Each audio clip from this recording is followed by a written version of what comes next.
সেখানে কথা বলছি কিছু একটা জিনিস। আমার বোন আছে। সেটাই বলে যাচ্ছে, এটা অনেকদিন ধরে বিয়ে করছি তো আমি জানি না, যারা নতুন আসে তারা এরকম করে।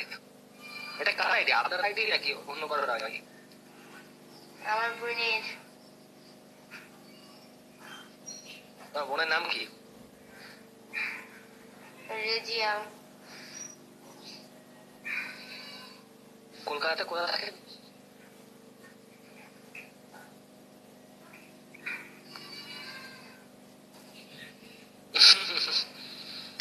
জানিস বার হবে না।